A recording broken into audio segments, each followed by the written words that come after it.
wrestling fans, thanks for clicking the Dreaded D Rose report. Got a new hard drive on my computer, got some new programs on here. I'm going to see how it works today. Sorry about missing Saturday. I don't miss very many reports, but it wasn't working. Hey, got a little bit of a believe it or not I read on the internet here. Just thought I'd let you know some little behind the scenes things. Anyway, it says, believe it or not, The Rock, like many other professional wrestlers, usually wrestles in a Speedo to show off his well-built, muscular body and stuff. But occasionally he shows off a little bit more than he wanted to. And on one occasion, on the world title reign that he had, he climbed onto the top rope with a turnbuckle and held up the world title. And somehow, some way, a malfunction of the wardrobe happened, and one of his testicles popped out, being exposed for the millions and millions of Rock fans to see. Anyway, The Rock had always proclaimed himself to be the most electrifying man in sports entertainment, but I guess having that title doesn't come without some of the moments of embarrassment. But the way I look at it, the guy's got a lot of balls. WWE is asking fans to help start a program and name it another one for the WWE Network. It's the craziest, most colorful legends for their soon-to-be launched WWE Network. Here's the way it's going to, the kind of way the show's going down. It's described as the program as a reality series featuring many of the favorite WWE legends, all forced to live under one roof.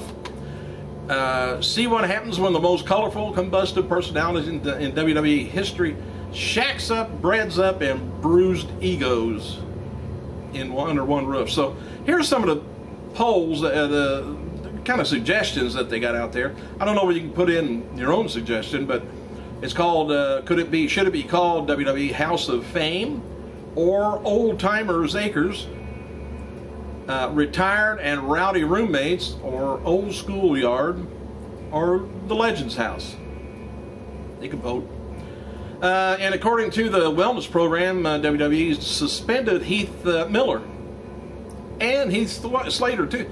Heath Miller is his real name, but anyway, they suspended Heath Slater for 30 days, effective immediately, for his first violation of the company's wellness policy. Apparently, he wasn't well.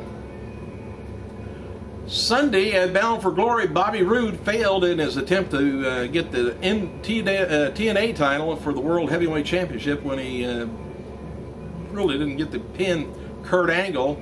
But he did pin Kurt Angle, but after the referee failed to notice his arm under the ropes, the Angle used, the ropes for leverage, I guess, so they had to redo it. TNA originally planned for Roode to defeat Angle for the belt. Hogan, however, lobbied that the finish, changed, since he felt the former Team Canada member wasn't ready for the title run yet. So between that and his war of words with AJ Styles in the last few days, there's been a lot of resentment towards Hogan amongst the longtime employees there, especially since Hogan criticized the style on his Twitter when it was known that he missed Saturday's Fan Interaction Day event due to a death in his family. Hogan getting kind of rowdy there.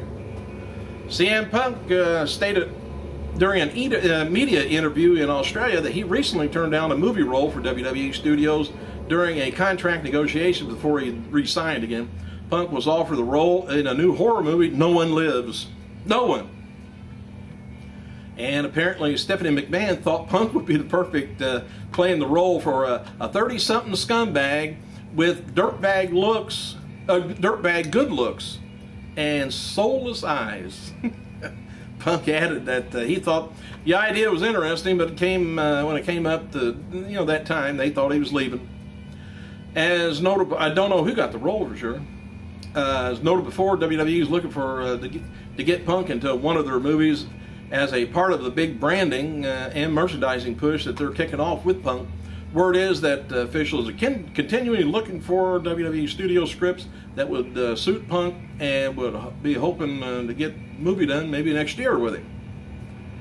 Hey, while in Mexico, John Cena met with several children with the Make-A-Wish Foundation. WWE does, I don't care how much I bitch about them, they do great work with the kids. And WWE Hall of Famer Rocky Johnson, Mick Foley, and others are going to be appearing at the Rocky Marciano Bullying, said we're kicking it off event October 20th at the Hard Rock Cafe, Times Square in New York. Also noted a few months back, I guess, Tommy Dreamer was working on some kind of a show, apparently a non-wrestling project. Dreamer wrote the following on his Twitter. He said, "Spoke to my producer, the show is finished. Tomorrow it will debut. Let's have fun with it." Word is that the current season of, he never did say what it was. Fun with what? The word is the current season of WWE NXT Redemption will finally be coming to an end soon. Now, in my opinion, they're going to have a lot of shows like that, or they may take the same ones and put it over on their network when that happens. I ain't going to say if, when. WWE is advertising Booker T for upcoming SmackDown tapings. He's being advertised to be special guest referees in 6-man matches with Big Show, Sheamus, Randy Orton taking on Cody Rhodes, Mark Henry, and Christian at November 1st taping, Greenville, North Carolina. As noted before, WWE tryouts with several CMLL wrestlers while in Mexico this week. And word is that at least 7 notable names from the promotion were looked at by WWE, and they may be interesting. See if they drag them over to our network. All right, story about WWE superstar David Otunga not wanting to sign a prenuptial agreement with fiancée Jennifer Hudson has been picked up by the National Enquirer, and they always have everything right. The story notes that Otunga and Hudson, who is worth around $15 million, are in love, but he won't sign it. There's no mention of Otunga being a WWE superstar, though. And also, there's an announcement regarding Mil Mascaras from WWE's website. It says, Mexico City. Triple H has announced that Mil Mascaras will be inducted into WWE's Hall of Fame of 2012 class in Miami in April. The announcement was made by Mil Mascaras, native in his native country, in front of WWE Universe and Mexico City Sunday night. Mil Mascaras was the first masked luchador to compete at Madison Square Garden. The Mexican Squared Circle legend also competed in the 1997 Royal Rumble. That's about all I got for the day, but I'll be doing this a little bit more. I just got this sucker up and running. That's about the news. But hey, let me know who else you think ought to be in, oh, I got the phone anyway, in WWE's Hall of Fame this April. Thanks for clicking, you guys. I gotta go.